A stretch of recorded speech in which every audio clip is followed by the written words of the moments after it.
On this episode of Gameball NFL Endzone, we're going to recap the crazy weekend that was the divisional round of the NFL playoffs. As well, in our second segment, there's been a lot of coaching changes in our coaching carousel going on during the course of the season. We're going to talk about which hires that we do like and then the ones that we do not like. Also, we're going to talk about the Pittsburgh Steelers a little bit, starting with should they trade away wide receiver Antonio Brown, and then also moving forward, how should the Pittsburgh Steelers deal with dysfunction in the locker room? And then, of course, in our third segment, we're going to talk about the AFC and NFC championship games, respectively.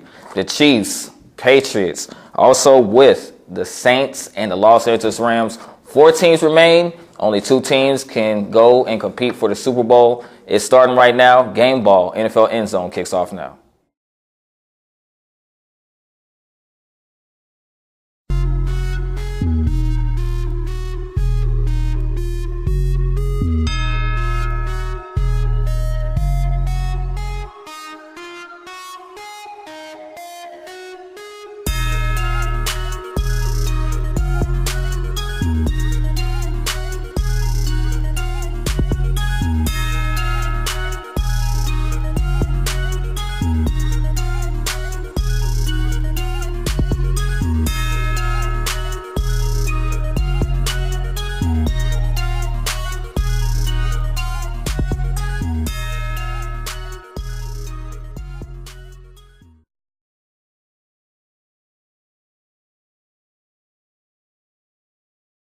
What's happening, everyone?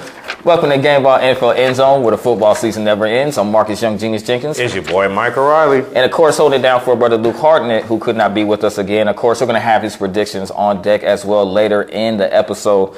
Of course, we're going to recap the divisional round of the playoffs, starting with the Kansas City Chiefs. The Kansas City Chiefs would advance to the AFC Championship game by defeating the Indianapolis Colts in exciting fashion by a score of 31-13. We'll recap that a little bit later as we go down the line.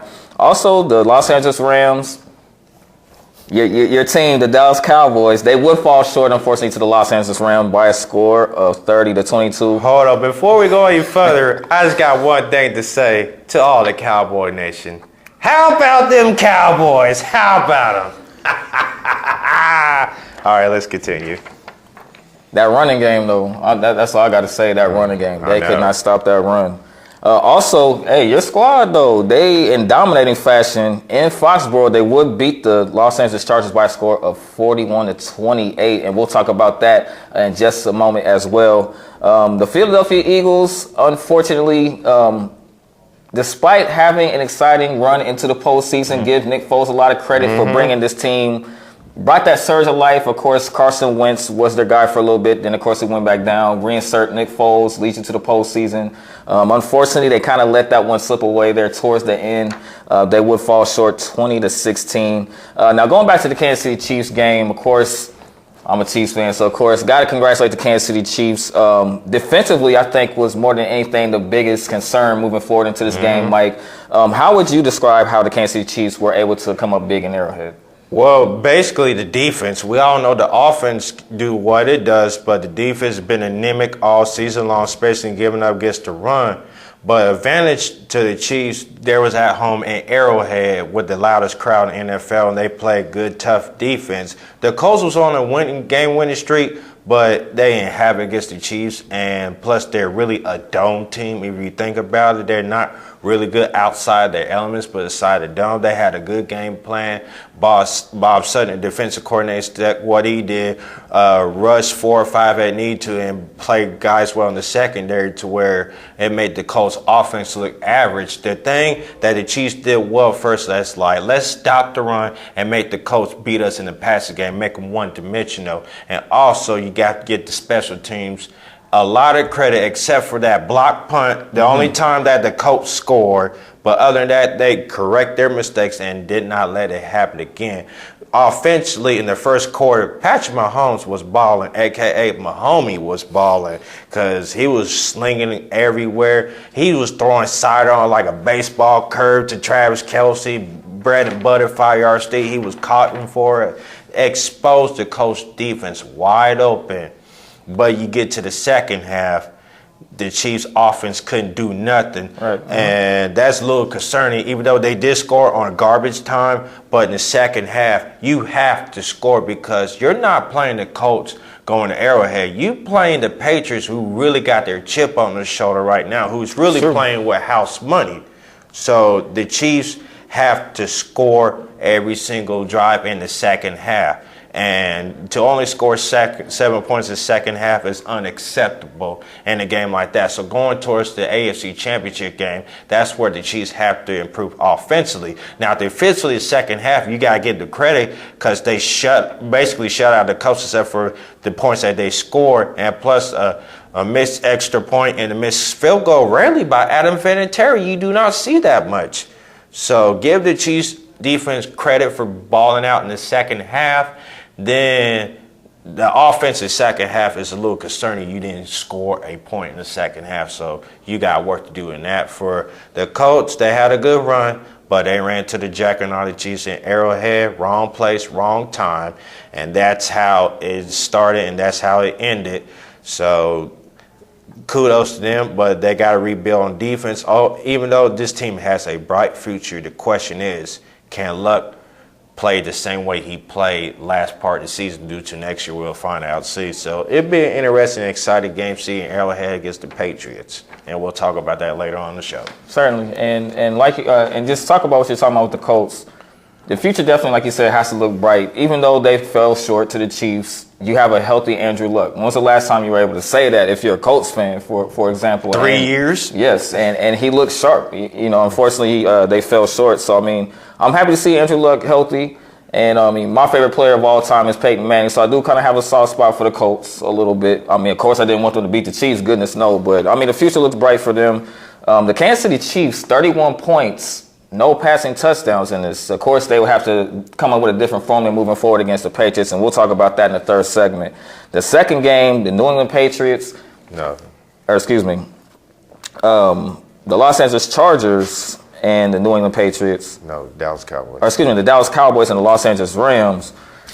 Dallas Cowboys, and we talk about this for years, and that is, even when it seems like they're finally getting it together, Dak Prescott, give him credit. He's had a good season. Ezekiel Elliott is starting to show that he can be a beast running up the middle, but it just seems like every time they get somewhere, they end up falling short. And this is another one. How would you break down how the Rams defeated America's team? Well, before I do that, I'm a little tears. I'm going to propose this. Please call this number for the Dallas Cowboys. Ever since that loss Saturday, this team has been reported missing. So if you can find a way to find the Dallas Cowboys, please call 1-855-MISSING team. And you have the numbers down below. And we're dying to find the Dallas Cowboys. Please help us. They've been missing.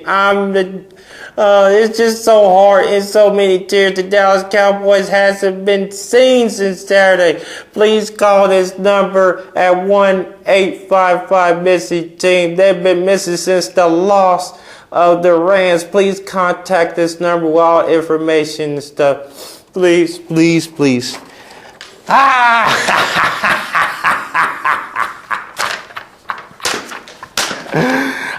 I told you it would happen. Soon as that luck gets in your skin and the black cat comes out and gets you. And this is why I say the Dallas Cowboys are a bad luck in the making. They have not let me down just yet. They haven't let me down. Excuse me, not just yet, but they never let me down. What can happen will happen terribly. So let's say, okay, how many rushing yards did the Rams have against the Dallas Cowboys defense? Boy, they ran up and down that field on the Cowboys. My goodness. Everybody that wanted to run. I feel like they could have got one of them kids from the Boys and Girls Club of Dallas or Los Angeles, put that little kid on that field, and they would have been able to bust through and score a couple times. That was probably the worst defense that I've seen in a minute. And I mean, over 240-something yards or 30-something yards. And both running backs was average over 100 yards apiece and 20 and then some. And Todd Gurley's still even 100%. Like, that defense. Sean McVay, credit to him.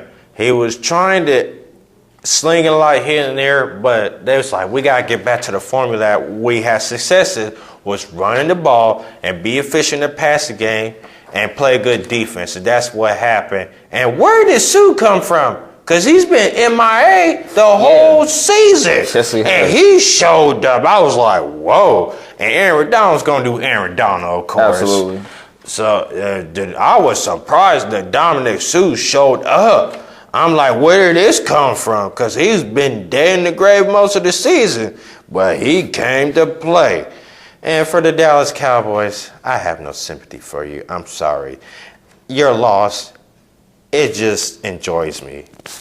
Excuse me, I just enjoy your loss, the way I word it.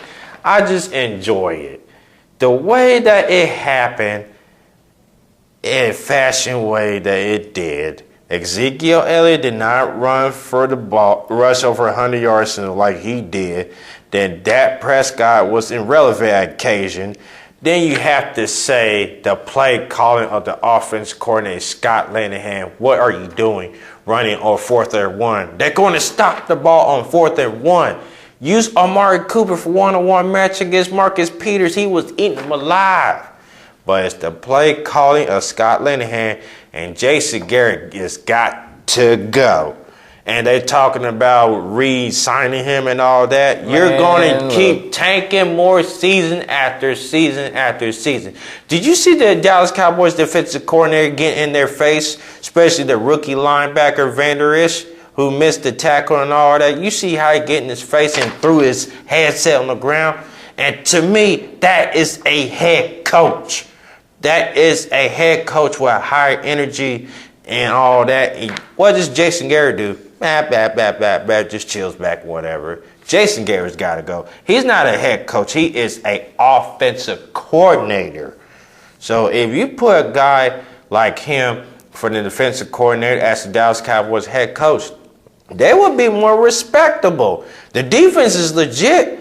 But offense, come on, we didn't see it too many times, and that's why you get a lot of people making fun of the Dallas Cowboys. Jerry Jones needs to stop and look himself in the mirror and cut the head off a dead snake and saying, this is not working anymore. We're not going with you. We're going to go into the right direction. A new voice needs to be heard in the Dallas Cowboys locker room, or else you're going to continue to have results year in, year out, over and over and over again. You know how many playoff victories they had the last 24 years? 3. They have not won a Super Bowl since 1995. That is 24 years. So that's something that needs to be said going forward.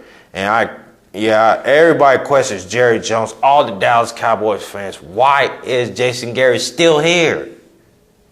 Do you want to tank seasons? Do you want to win a championship? Because Dallas right now is set up to compete for a Super Bowl. What's holding them back is the head coach, Jason Garrett. And Jerry Jones still stuck in his way. We're going to build around Jason Garrett, blah, blah, blah. We'll be successful. And how many times has it backfired?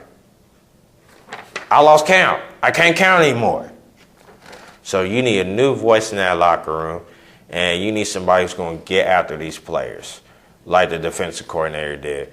But it doesn't negate that I love to see the Dallas Cowboys lose, and they are a bad luck in the making. That's why I said what I said. I stick to my school. And happy landing on the couch, Dallas Cowboys. Try again next year, maybe not. 20 years, I don't know. I just get a pleasure out of it. I just get a good kick out of it. It was entertainment. It was entertaining to me to see them lose and to talk smack all the Dallas Cowboys fans. I just enjoy it. Ooh, How about them Cowboys? I mean, I will say this much. They do have, like you said, they do have a lot of talent. I don't know. I agree. Something does have to give. I know Des Bryant's enjoying this as well because it's like, hi. Even Terrell Owens called out Jerry Jones on Twitter. Yep, calling for his head. So, I mean, he's calling. At some point, I mean, there has to be a coaching change. But like you said, I really don't see it happening personally. Because Jerry Jones is stuck in his way, and that's why you are where you are every year. All right, with that being said, sorry, Cowboys fans. Sorry. I mean, I hate to say this always next year, but I really don't think next year is going to be any different. I hate to say that, but I don't have any faith in the Cowboys. I don't, and I haven't had faith in the Cowboys for years. Sorry, but not sorry. Moving on. Patriots dominating the Chargers. They were up 35-7 at the half. Give the Chargers a little bit of credit because Phillip Rivers is that quarterback. And like I said, not just the Patriots, but for any team in that fashion, he is a quarterback that does not go away. And he showed that in this game. Unfortunately, it's maybe 3 quarters too late would be maybe the right assumption about this. Maybe if you would have started off a little bit better. But New England Patriots, for the most part, this is not unfamiliar territory with them. This is their season. This is basically their week 1 right here. I mean, we've seen this many, many times. There's nothing that you can throw at New England that they haven't seen and that they wouldn't prepare for. Go ahead and break down how your boys dominate the Chargers. Well, the bye week helped them out to where everybody get healthy, help a little bit, rest up, and get ready to go. And this has been the healthiest that the Patriots been in a while. And everybody's healthy and playing good ball. And last year, when they made a Super Bowl run, there's healthy players, but not this healthy on defense. So when you're this healthy on defense, the sky is the limit, and they really didn't have a running game. But what they did was they would say, we're going to play big boy, old school football. Both sides of the ball dominate. Offensive line, defensive line, we're going to set the tone, and that's what they did. And Sony Michel was balling. Yes, he was. He was clowning for a rookie. 3 rushing touchdowns, yep. A buck 29 against a very good, talented Los Angeles Chargers defense. What a top 10, top 5 against the run and all that. They ran all over the Chargers, and they shut down Bosa and Ingram because we all know Ingram likes to do the stunts up the middle, come away, spin move. But the Patriots was ready for that. And give credit to Trent Brown, the left tackle. He shut out Melvin Ingram, who is one of the best pass rushers in the game right now. He shut them out. And Marcus Cannon shut out Joey Bosa, who is an upcoming good pass rushers. They did not have the effect on Tom Brady at all. But Tom Brady was just chilling like, hey, babe, what's up? What you cooking when you get home? Just chilling in the pocket, just slinging and dinging and dunking. But that running game against the Chargers, 155 yards rushing. And give it up to James White. He balled. 15 catches, that ties a playoff record with Darren Sproles. He balled out. And you can't forget about little Julian Edelman, who had himself a hell of a game. Just balling. I'm like, this dude is on another level in the playoffs. He missed some time with the ACL tear, also the 4-game suspension. So now we start seeing the old Julian Edelman come back to play, and especially in the blocking game. Everybody took pride of blocking and want to get the running game going, wear the ball down. On that opening drive, the Patriots took 7 minutes off the clock. That is huge. They dominate the time of possession ball because they know what a weapon offensively Los Angeles Chargers is. So they kept them on the sideline. You see how Phillip Rivers was upset, mad, throwing helmets and this and this and that because you are winning the time possession of ball. They scored 4 opening drives in the first quarter. 4. That you did not see that from the Patriots in the season. What's happened now? They're playing big boy football, and everybody is against them. Their backs against the wall. They're the villains now. And Tom Brady, I quote what he says, everybody thinks we suck, but we'll see how this funds. It should be fun. And Devin McCourty echoed that. I swear a lot of players echo that.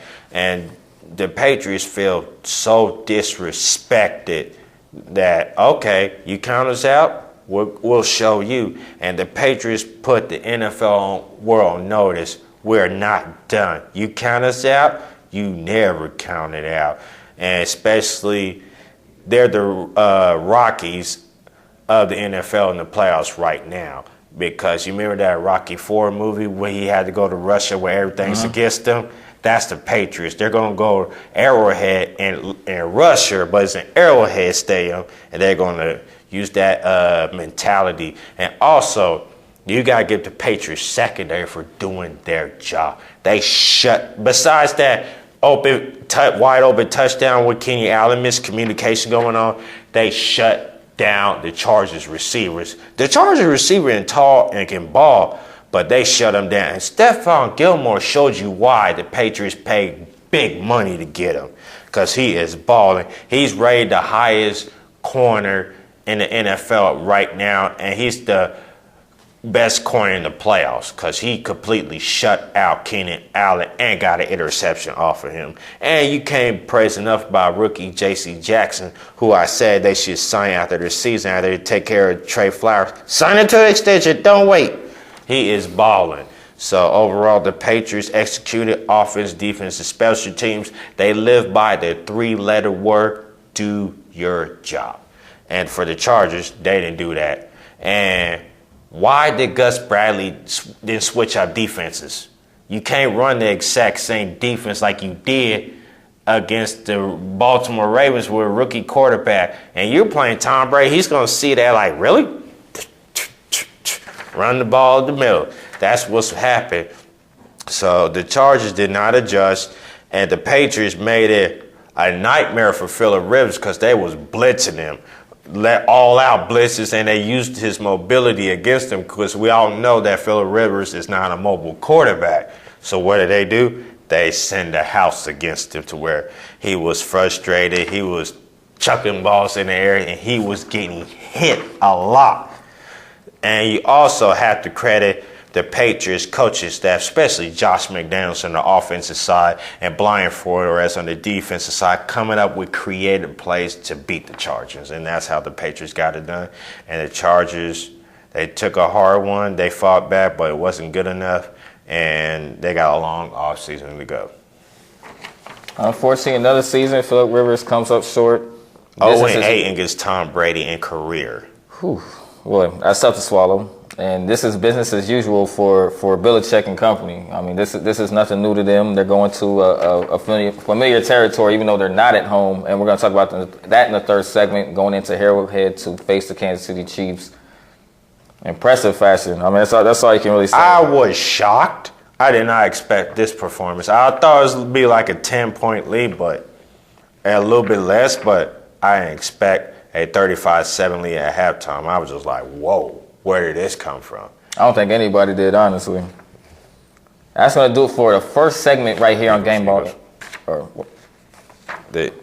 Sorry. We're actually, apologize about that. Before we move forward, we're going to break down the Philadelphia Eagles. Unfortunately, they did have a little bit of a lead going into the second half as well. Unfortunately, when you give Mr. Drew Brees just a little bit of room, you see what he does, and they found a way to will the Saints back to victory, 20-16. How were the Saints able to come back on Philadelphia in that second half and win the game?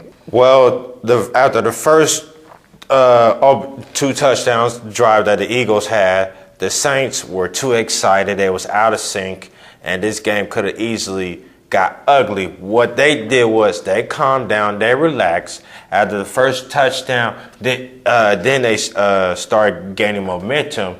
But Marcus Lattimore, give him credit, after he gave up that touchdown pass, had 2 interceptions. And what a bounce back moment for him.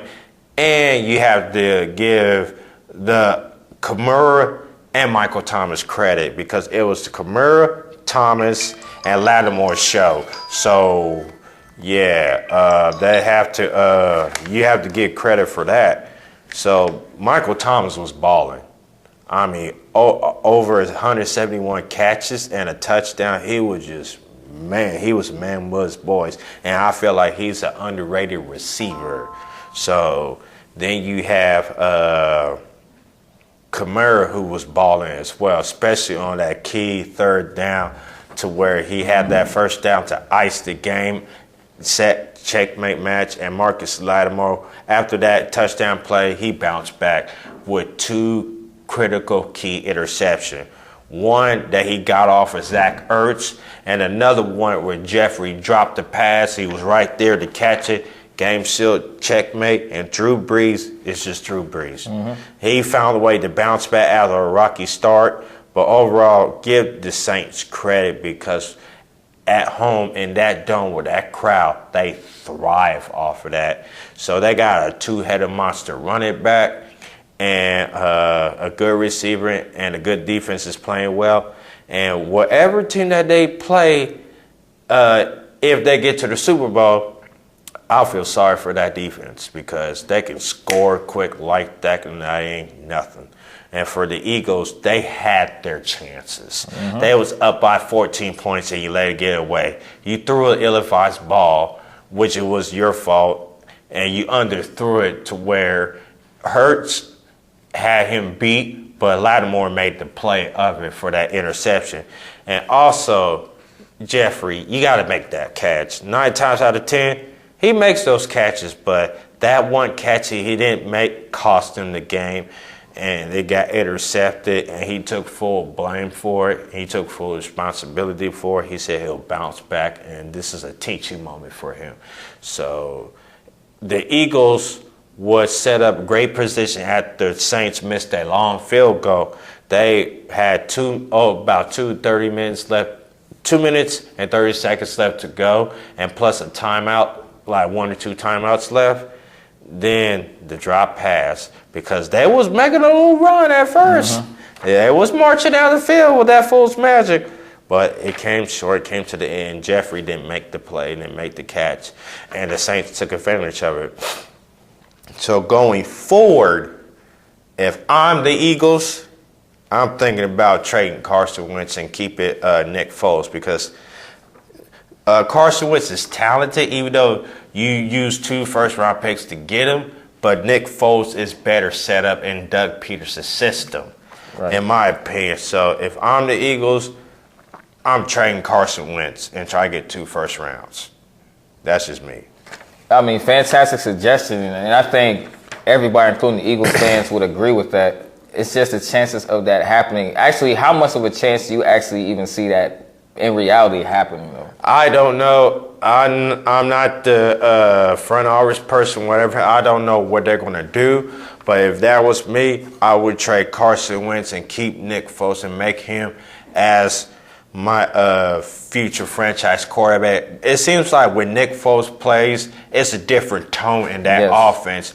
And not the offensive players thrive on it. The defensive players thrive on it as well because they play a lot better defense than what they did with Carson Wentz is. I'm not knocking on Wentz. He's a talented player. But last 2 years, he was injury prone and missed the whole season. So we'll see how it goes. But if that was me, I'll choose Foles over Wentz. I would agree. I mean, he only brought you a Super Bowl and led you to the postseason, in which you actually could have been out of the postseason this year to begin with. So, I mean, the resume and the reasons to keep him are there. Will they keep him? Only time will tell. And that's going to do it for this first segment on Gameball NFL Endzone. Coming up, with the coaching carousel underway, we're going to talk about which new hires did we like and then which did we did not like. Also, we're going to talk about the Pittsburgh Steelers a little bit. Should they trade away wide receiver Antonio Brown? And then also moving forward in the future, how should they handle dysfunction in the locker room? We'll talk about that. We're just getting started. Gameball NFL Endzone. We'll return in a moment. Don't go anywhere. Stay tuned. We got more coming right up on the episode. Yes, sir.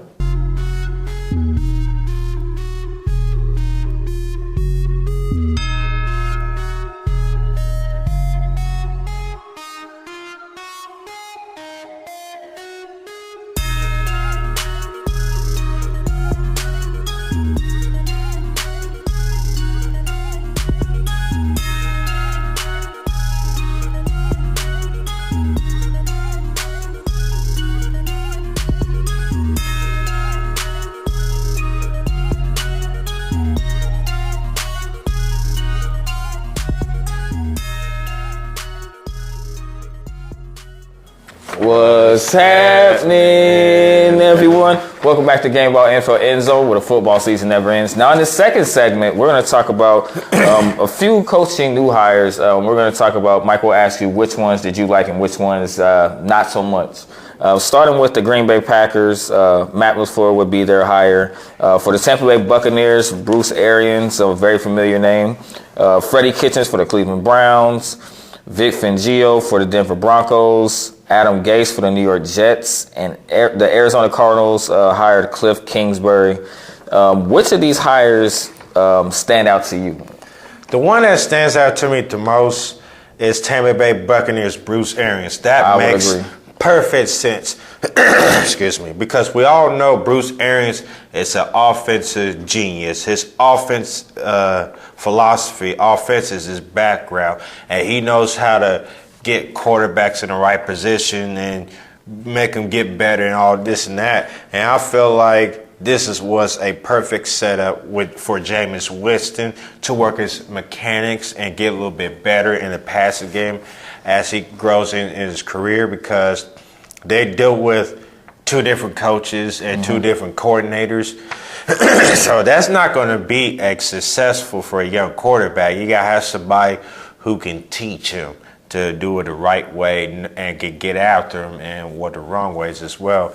And I think it's a perfect marriage and makes perfect sense for the Tampa Bay Buccaneers to bring in Bruce Arians. Also, after Todd Bowles got fired, Bruce Arians called him back to say, you want to link up again and be a defensive coordinator at overtime? Sure. So he's a defensive coordinator at Tampa Bay, because back in the day, they used to be defensive coordinator with a coach at Arizona. So they both have familiarity with there.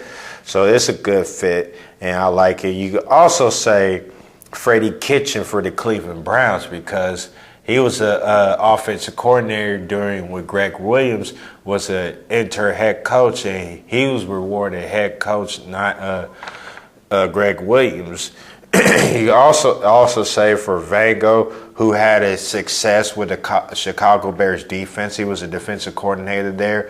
Led them to be the #1 defense in the NFL and bring some of that old school toughness back to Denver. That's what John Elway wants.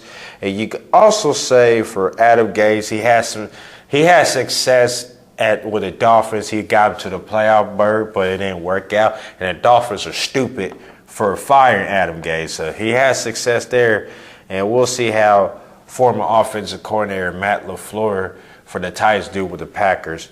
And the one thing that really stood out to me I didn't like was Arizona Cardinals hired Cliff Kingsbury at Texas Tech. He didn't have success there at Texas Tech. Why? You basically just tanked your season 3 to 4 years. I'm like, what does Cliff Kingsbury bring to the table for him to qualify as an NFL coach? I didn't see nothing impressive in college. He was okay in college, but this is a grown man sport you're dealing with in the NFL. That run pass options you did at Texas Tech is not going to work in the NFL. It worked to some degree, but we all know what NFL stands for literally at other terms, not for long. So how long would Cliff Kingsbury last, and how long would that run pass option last? We don't know. I say the Cardinals was desperate, and they wanted to get somebody in. Then another thing, he hired offensive coordinator Steve Sarkisian for the Falcons, who just got fired. So you basically just tanked the season for 3 to 4 years, and Steven Wilkes wasn't that bad. It was his first season as a head coach, but I felt like he got did dirty for that. But Cliff Kingsbury, nah, I don't like that hire. He's not going to last in the NFL, and it's going to backfire on the Cardinals. I agree with you. It's the whole Packers situation is still unfortunate. What happened with Mike McCarthy? Oh yes, it was. Unfortunately, they have a new head coach. How do you think his relationship, or how do you think this helps Aaron Rodgers moving forward? And do you think that him and Aaron Rodgers, Matt LaFleur, speaking of which, can kind of have a better relationship moving forward? I don't know. We'll just have to see how it goes. Because you want something that fits Aaron Rodgers. You want something that's going to make him successful. To make him be successful, give him an actual defense. Give him players that can stay healthy. And the focal point for the Packers, they got to build on defense. Because Clay Matthews is up in age. He's not the same like he once was. You traded away your best safety, Clinton Dix, which that was a big mistake. And you also have people who can't stay healthy, so you got to cut bait with some of the players and start fresh on defense again. And we'll see how this goes. But for my favorite, it has to be Bruce Arians with the Tampa Bay Buccaneers. Absolutely. And my least favorite is Arizona Cardinals with Cliff Kingsbury because he has not proven himself. He's NFL worthy. And staying on topic, one last question for you. Do you think that Larry Fitzgerald returns to Arizona, or do you think that he is going to retire? I don't know. It just depends on the situation. That's all I can go by. I don't know. All right. Now, staying on topic in the second segment, we're going to move on and we're going to talk about the Pittsburgh Steelers. And the first question, Mike, that we're going to ask is, should the Steelers trade away Pro Bowl wide receiver Antonio Brown? Yes, they have to cut bait. And you have to set the tone like, you've been good to us, you've been productive, but what you did was disrespectful and was wrong. You had your agent call and say you're going to leave early in practice. You didn't show up to practice any other day. You come into the game with a fur coat instead of a Steelers little hoodie or something to help your teammates support. And they was in position to try to get into the playoffs if the Baltimore Ravens lost, which did not happen. And it really all started with Le'Veon Bell and his contract situation. Mm-hmm. Then that escalated to dysfunctionality to where the offensive lineman called out Le'Veon Bell. Then you had frictions with Antonio Brown and Ben Roethlisberger and Antonio Brown cussing out the coaches and this and this and that. And I was watching ESPN the other day. I'm going to quote what Ryan Clark said. He said the best, you created a monster by giving him that big contract extension because what he did in practice, he didn't like. He cussed out the defensive coordinator who used to be Dick LeBeau, and everybody loved him. He was well respected. Antonio Brown didn't like some way they did, so he cussed him out this and this and that. And you do not do that to Dick LeBeau. Antonio Brown is just all me guy. Mm-hmm. He doesn't care about the team. He cares about his stats, and he also knew that he didn't care what he Facebook Live the locker room celebration against Kansas City in the playoff game when Mike Tomlin was talking. And you remember the Facebook Live post he did? Yes, I'm just like, why would you do that? He does not care about the team. He cares for himself. And you have to cut the head off the snake. You got to set an example. Yes, that's $20 million you're going to have to eat up, but so be it. You got to trade him. He's got to go. And you have to completely start over from scratch. Now, can they clean up the dysfunctionality? Yes. If you're Mike Tomlin, you have to set the tone. You trade Antonio Brown because Juju Smith showed you he could be a legit number one receiver. And Washington, for the third round rookie, he is coming along. So if I were the Pittsburgh Steelers, trade him. Draft another receiver in the first round of the draft to go along with Juju Smith-Schuster and all that. Then you got to get another running back to replace Le'Veon Bell. Who's that going to be the draft? We don't know. Or the free agency signing. So, and you have to set the tone to your players like, we're not going to talk to the media about what's going on here. Big Ben, you got to be a better leader instead of calling out players on media and this and that or radio shows. And that was disrespectful by Big Ben Roethlisberger. You have to set a better tone as a leader and a quarterback. You don't see Tom Brady doing that. Yeah. You don't see Aaron Rodgers. Well, Aaron Rodgers did it at a certain point, but he stopped. You don't see other quarterbacks putting their players under the bus. So what makes you think you have the right to do that? But at the same time, Mike Tomlin, he has to take some responsibility for this as well because he let it get out of hand.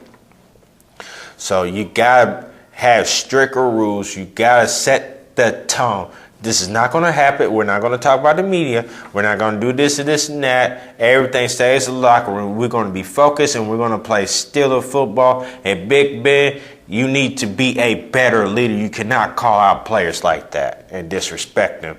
So can they clean it up? Yes, it has to set the tone. You have to trade Antonio Brown. That's a tone setter. You need to get rid of him, cut the head off the snake.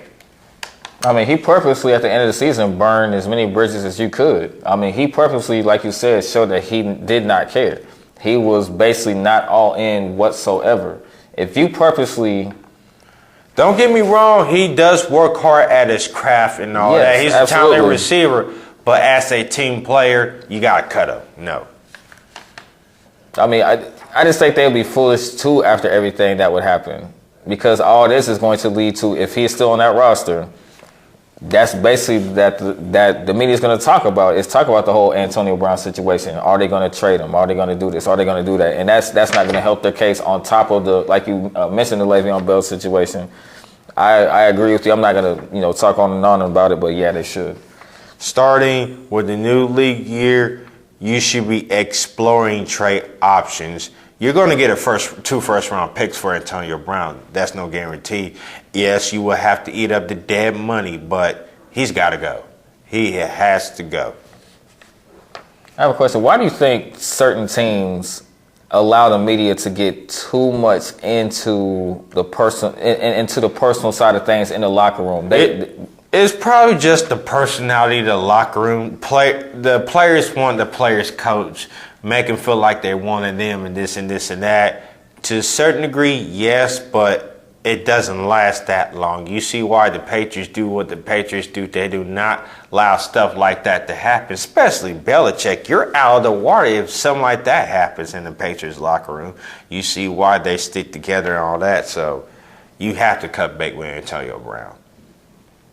Absolutely. I mean, I would imagine like you being a coach, Mike, I mean, at least this is how I feel. I'm pretty sure you would agree. The whole Le'Veon Bell situation, we know that was something that lingered on through the season, but why wasn't there a set of rules or an agreement with the media before they even went out there and even talked to him, whether it was pregame, practice, after the game? We will not answer any questions about Antonio Brown. We will not answer any questions about Le'Veon Bell. We will talk about this game and this game only. And that's it. Well, it all comes back on the head coach. What he allowed in that locker room, he let it get out of control. It was too much leniency for Antonio Brown as well as Le'Veon Bell, not to a certain degree like Antonio Brown. And you have friction with the offensive line, this and this and that. He did not set a tone, and he let it get out of control. You have to set the tone, and you have to control that problem. I agree. And that's going to wrap up our second segment. Of course, coming up, third segment. Here we go. The AFC and NFC championship games. Chiefs, Patriots, Arrowhead Stadium. The Saints and the Rams. It's going to be two good matchups. Mm-hmm. Only two teams, though, unfortunately, can go to the Super Bowl. We're going to break down those matchups and as well as give you our predictions to who's going to the Super Bowl. Stick around. Gameball, NFL Endzone. We'll return in a moment.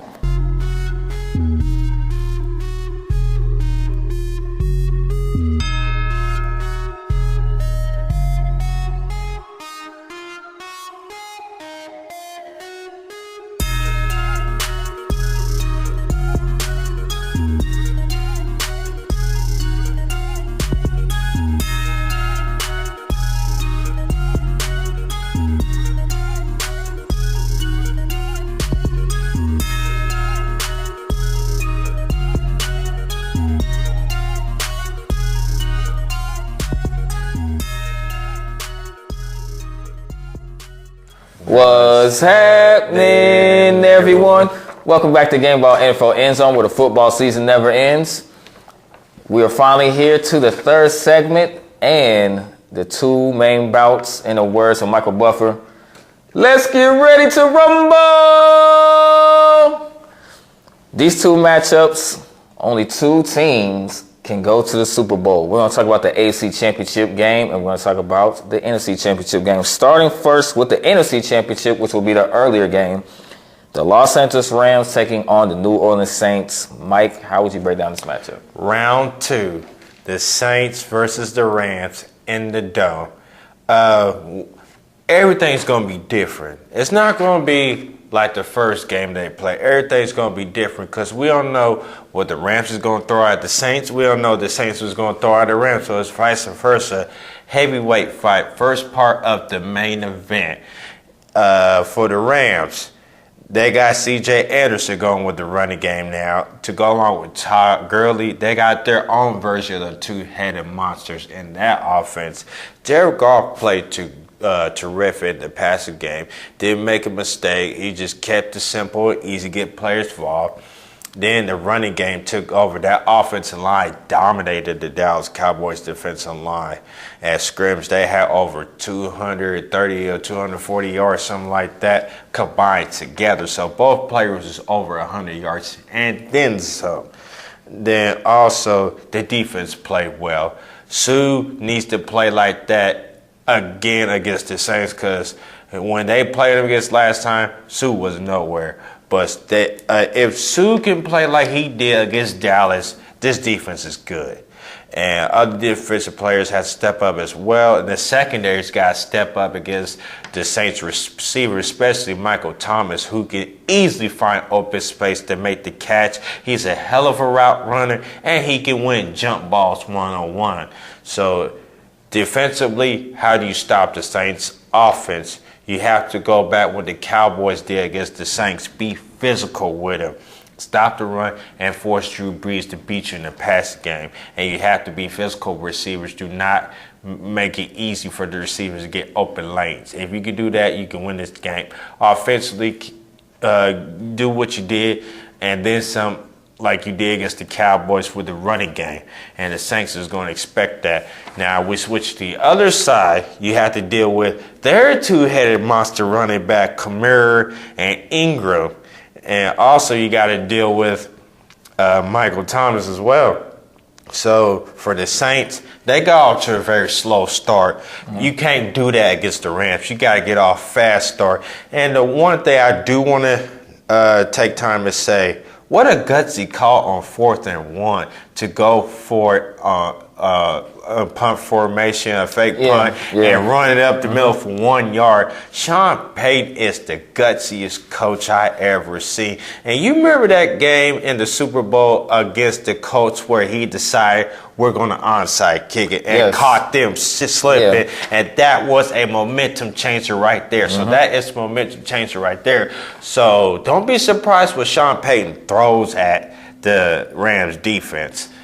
So how the Saints offense get off to the fast start, you have to score first. You can't have no mistakes. You can't have a slow start like you did against the Eagles, because if you do that against the Rams, that could possibly lose the game for you. So going forward, you have to get out to a fast start, and defensively, you gotta set the tone and not give up big plays. They bounced back after that 2 early touchdowns, but they have to duplicate the second half performance early against the Rams offense. So if they can do that and a lot of more plays to his potential, the sky's the limit.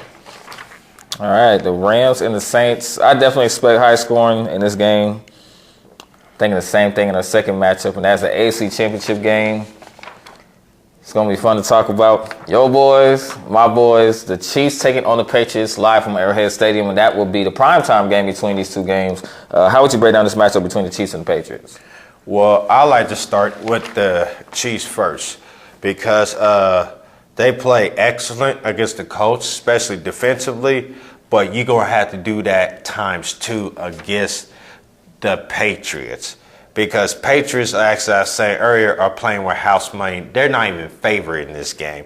They're either 3.5 or 5-point underdog in this game. When have you ever heard Patriots being an underdog, except for Tom Brady's second year against the Rams in the Super Bowl? Other than that, you rarely hear the Patriots are underdogs. And the Patriots are the underdogs. They're going to be like the world's against us mentality. You see what they did against the Chargers. Now, if the Chiefs can't get out to the fast start defense, you can might as well kiss it goodbye, because the Patriots want to do is dominate the line of scrimmage, both offense and defense. They want to set the tone. So for the Chiefs to set the tone defensively, you have to get a stop. You got to get a turnover, because we all know the Chiefs play ahead, but they don't do too well playing from behind, and that forcing them to be a more debacle and pressure and make a mistake of that. So defensively, if you can do that, then the offense is going to do what offense do, but it all comes down to the Chiefs defense. Can the Chiefs defense play 60 minutes of football against the Patriots offense? If they can, they'll advance to the Super Bowl. If not, it'll be a long day for the Chiefs defense. For offense, Patrick Mahomes, just keep doing what you're doing, but be prepared to see a defense that you never seen before against Belichick, because we all know the Patriots do not run the same play each week. So they have to expect something different for the Patriots defense to throw at them, because the Patriots defense is not going to go away. They are a physical defense. They're going to make you earn every yard. So you're going to have to rely more on the running game and expose some of them holes against the Patriots defense. Now, for the Patriots, everything's against you. Your back's against the wall, and you got a bigger chip on the shoulders, and you listen always saying, you suck. You can't do this. The dynasty's over. Blah, blah, blah. A lot of scrutiny. And before I get into that, I'll bring this up. 92 season with the Dallas Cowboys. They ain't going to beat San Francisco 49ers at their stadium, blah, blah, blah, NFC Championship game. What did Dallas Cowboys do? They beat them at their will, and they got the win at San Francisco to destroy the Buffalo Bills in the Super Bowl. Fast forward time later with the 2004 Patriots. After they lost against the Pittsburgh Steelers, and Pittsburgh Steelers win 15-1 where Ben Roethlisberger is his rookie year. All that hype about we're going to beat the Patriots going to the Super Bowl. The Patriots took that personally and like, okay, we'll show you. They went into Heinz Field Stadium and beat them at their will. And fast forward later, I hate to bring this up. It still makes me sick to my stomach. But the 07 Giants. Their backs against the wall. They can't beat the Patriots. Undefeated season, blah, blah, blah. What did they do? They had brotherhood and each other in unity. And they went out. That's like, if we play them again, we'll beat them. And that's exactly what they did. They ran the ball effectively with Jacobs and got the passing game going.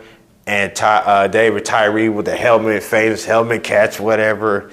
And Eli did what Eli did, and they were Super Bowl champions.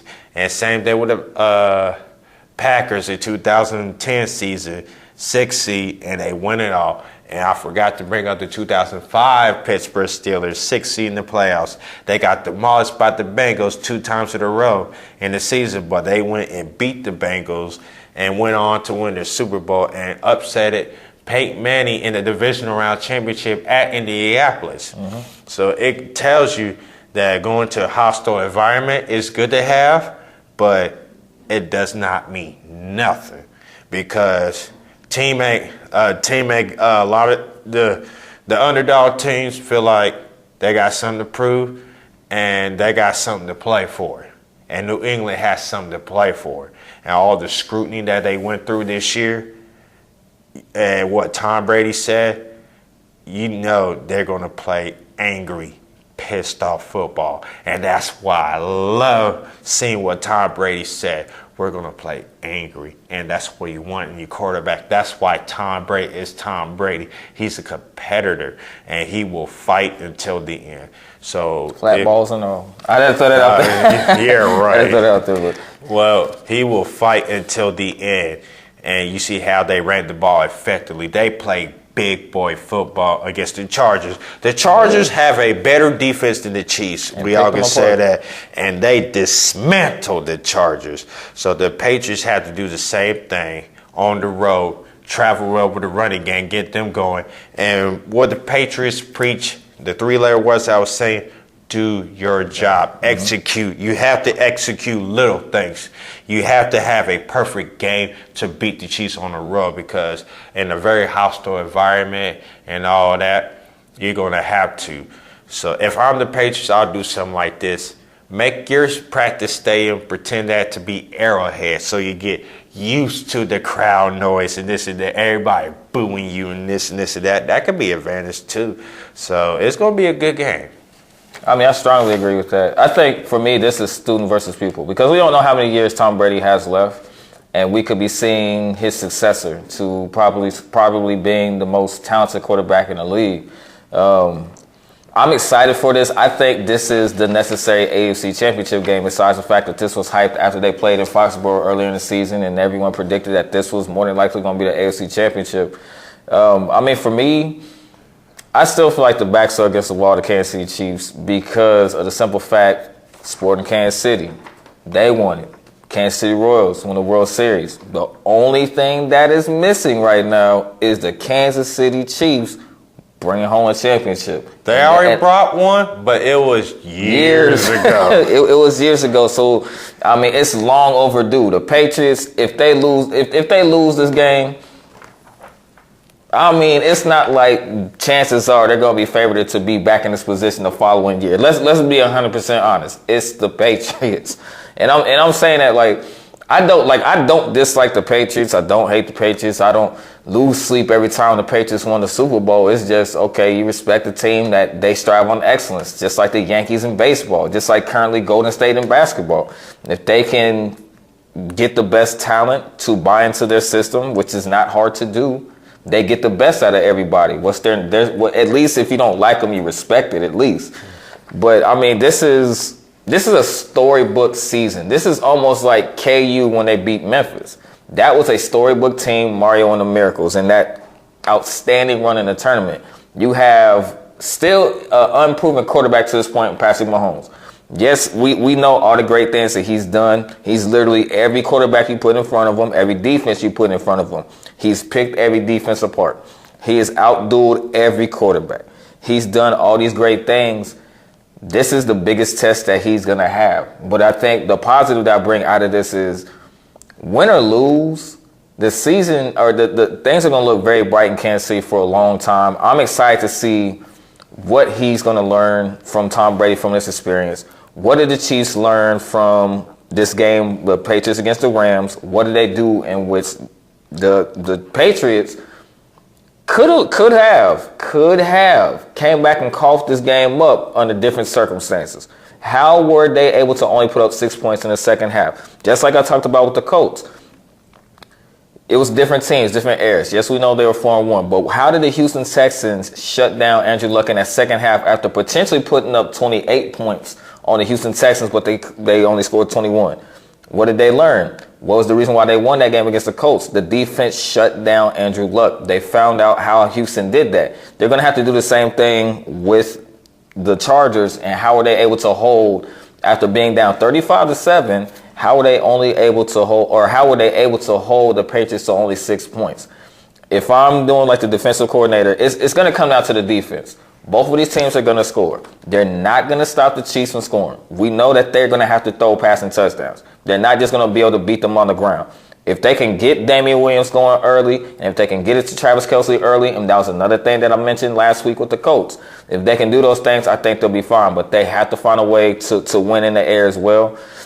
This is the better of the matchups for me. I'm excited about this because I think this is a worthy matchup, and I think we're seeing a Hall of Famer potentially passing the torch to the next great quarterback. I'm excited for this, win or lose.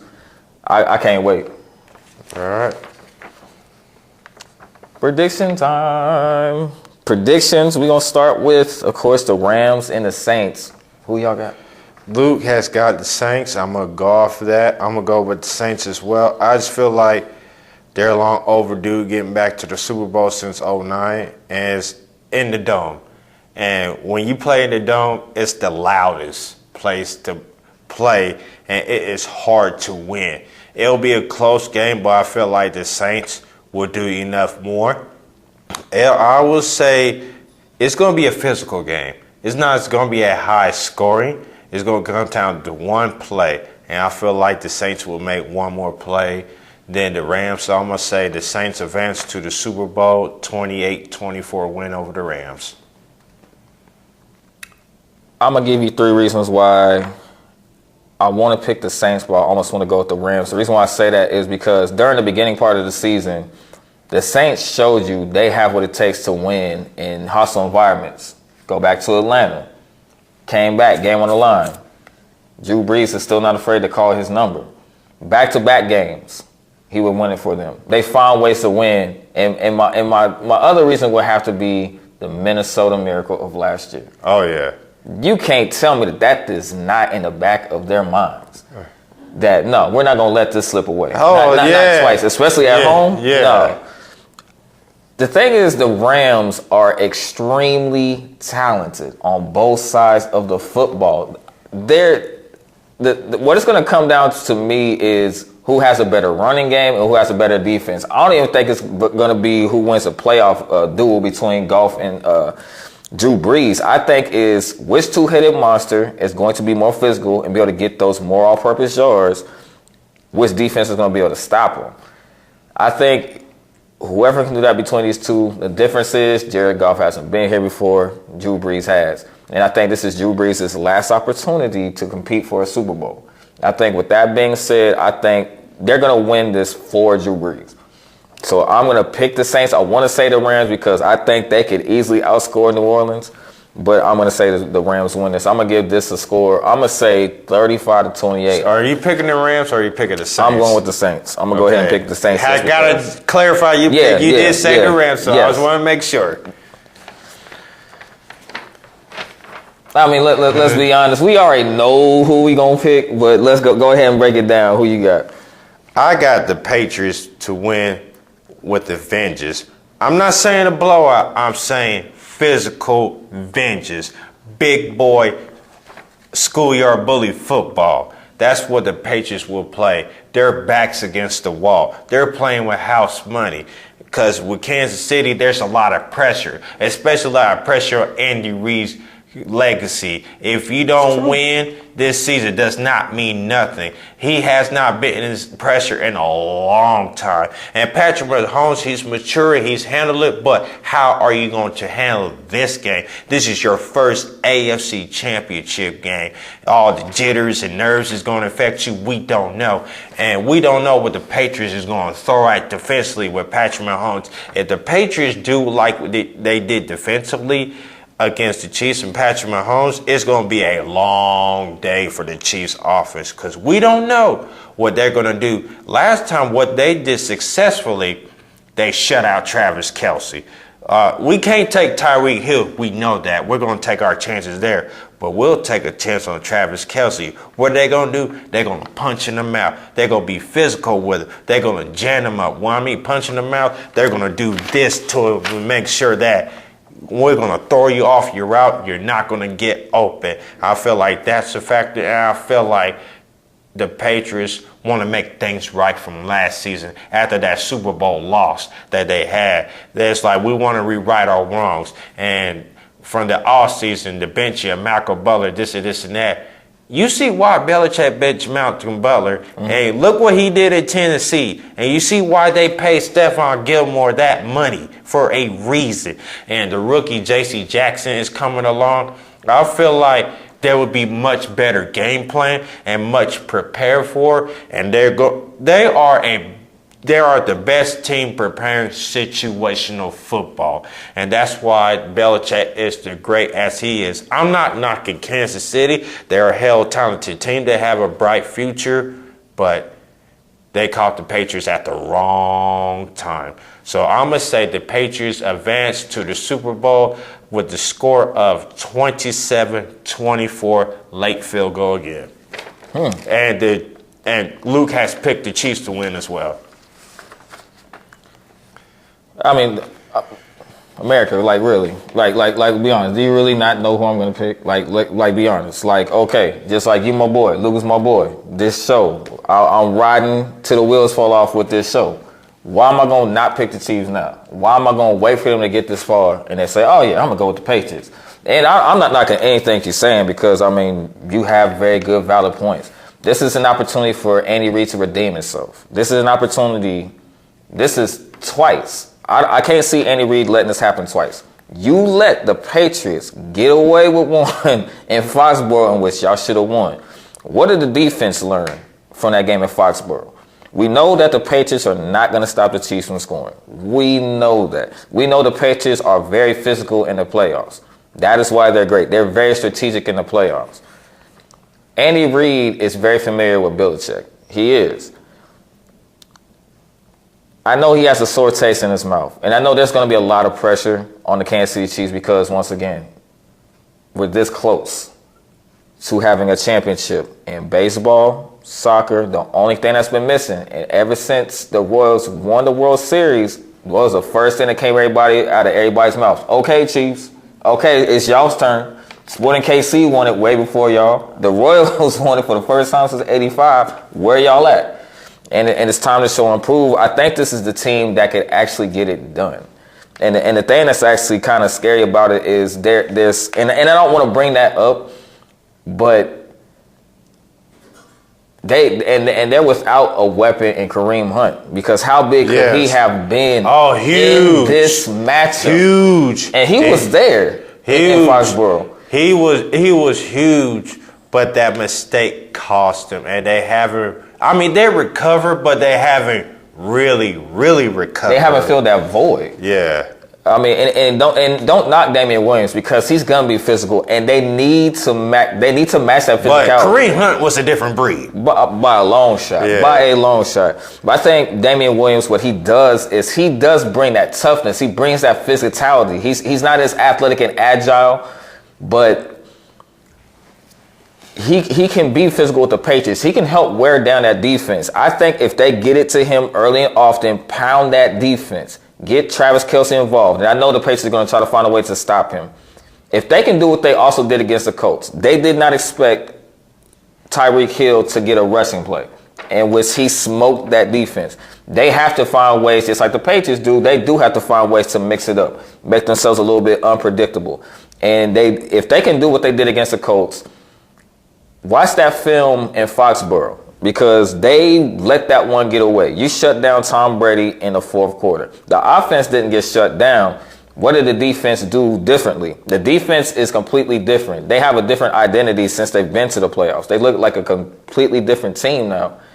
I think the Chiefs can find a way to get it done. I agree. It's going to be a classic. I agree it's going to be a close game. I'm going to match that score. I'm going to say 27-24. The Chiefs will go on to the Super Bowl. I'm going with the Chiefs. And also, what is going to play the Patriots' favor, I think, to win this game. Remember that game, 2014 Monday Night Football? You think Belichick ain't upset about that 44-14 debacle in Arrowhead Stadium Monday night? You think that he's going to show it till they throw up? He's going to show that game until they throw up. Remember what just happened on Monday night? We got our behinds kicked in Arrowhead. We are not going to let that happen again. And that's going to be on their minds. But you don't think that the Chiefs ain't also confident because the Chiefs, I know that the Chiefs kind of have their number a little bit in the regular season. I know that. A little bit. I know that, but in the playoffs, it's a different game. But I hear what you're saying, but what I'm saying is, that Monday night debacle. You think Belichick ain't forgot about that? He will never forget how the Patriots performed like that in Arrowhead Stadium on Monday night when the world getting this record break for the loudest stadium against the Patriots. You think he ain't going to forget about that? He's going to be like, it's going to be a very hostile environment. It's going to be a good game. But Belichick will bring tapes back like, look at this.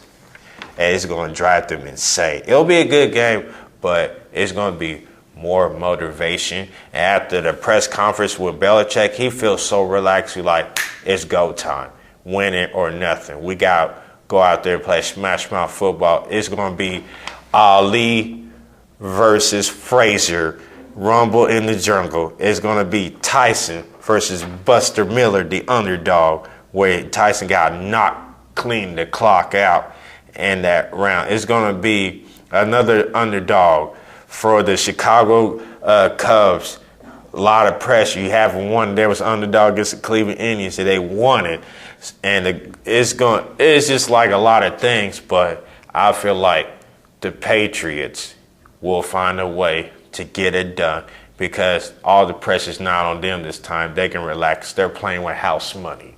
So that's why, I mean, you have right to be passionate about your team, and it's going to be a good game, but I just feel like off that experience comes into play, and you got younger players who never really been in this position before because something happened before the game, stupidity or something like that. We don't know. We don't expect to happen, but things play into parts where one mistake can cost you. So I feel like the Patriots will capitalize on it and get a close win. I think this game for the Kansas City Chiefs, I think they're going to be too motivated. And the reason why I say that is because they've said this, especially heading into the postseason. This is for the community, and this is for something that's positive and something that's long overdue for them to have. And they've said this and they've preached this. They're going to have Kansas City and everybody that's a Chiefs fan from Kansas City and beyond, top city, LFK, everybody's going to be behind them and rooting them. They know what's on the line for them. The thing is, I don't think there's pressure on Kansas City. If I'm Kansas City, they're confident because the Patriots haven't shown the Kansas City Chiefs like they're the dominant between the two teams. They haven't shown that. I know that. The two teams, like I said, go back to Foxborough. In Foxborough, y'all got clown. Like y'all actually should have lost that game. The thing that if you look at the games that the New England Patriots lost, just like the Golden State Warriors, nobody fears the Patriots no more. Nobody does. They're not that team that, oh my God, here comes the Patriots. Nobody looks at them like that no more. Everybody's building to beat the Patriots. Just like the Golden State Warriors in the NBA. Everybody's building their teams to beat you. So what are you going to do about it? Yes, they did beat the Chargers. Give them credit because nobody on this earth saw that coming. We all expect that to be close.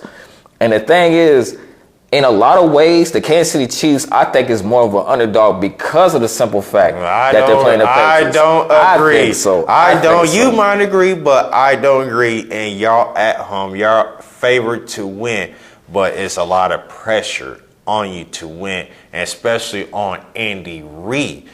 Can Andy Reid step up? Because we all know in the postseason he has playoff woes.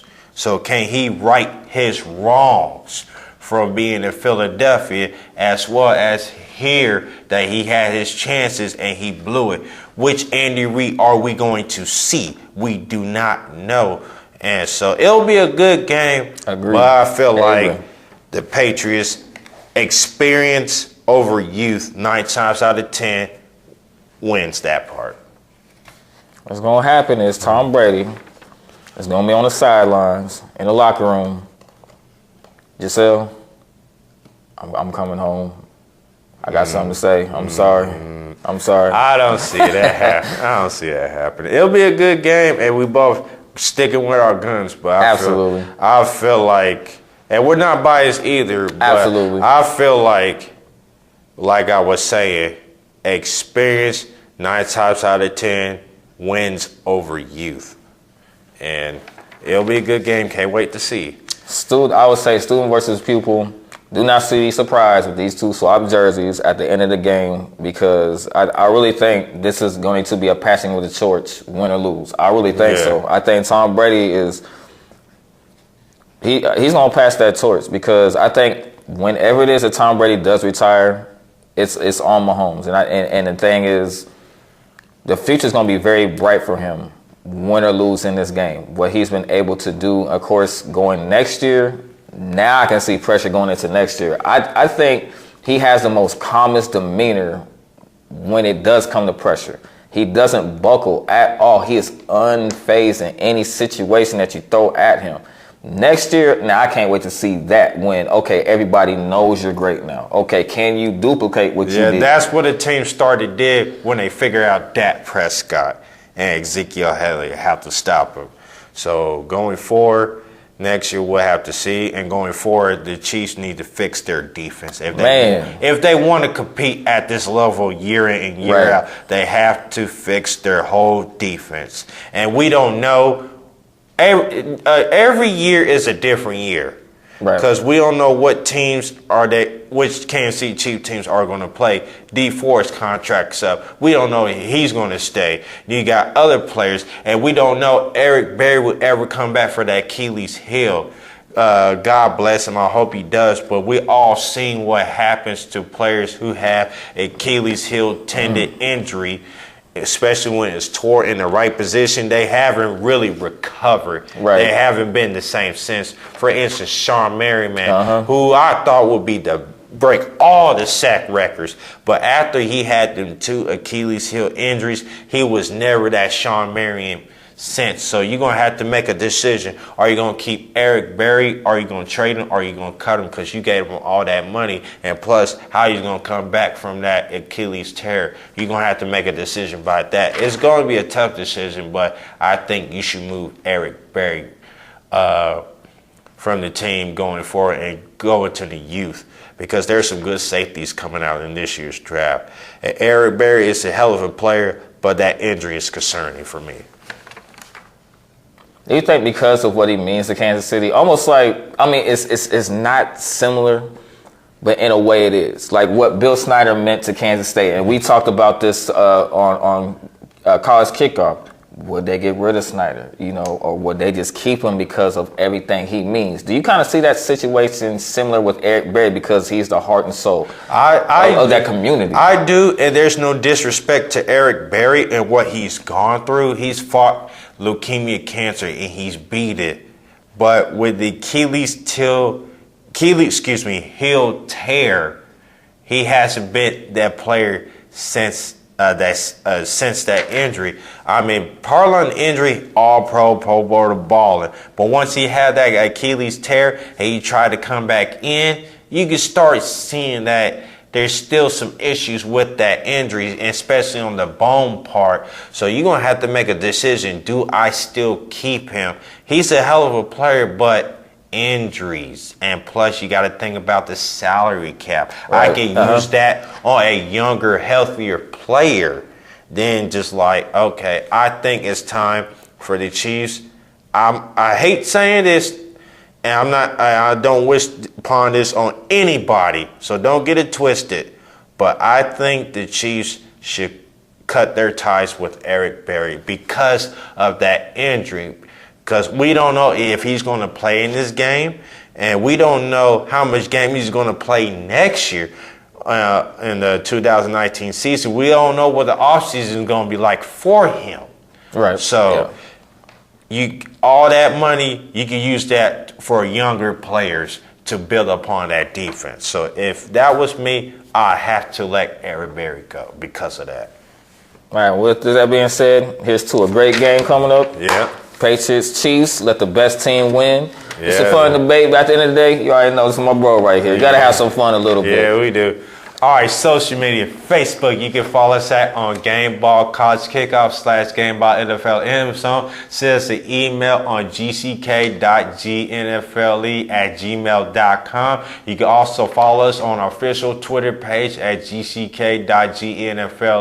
You can follow your boy, all caps, at Gameball_Mike NYK on Twitter. You can also follow us on our Instagram at GCK_GNFLE. Get your gear shop. We got fitness gear, hoodies, all the above at our clothing line website at tokendesignstopeka.com/gameball. That's TOKAN designstopeka.com/gameball. That's token, not toucan, folks.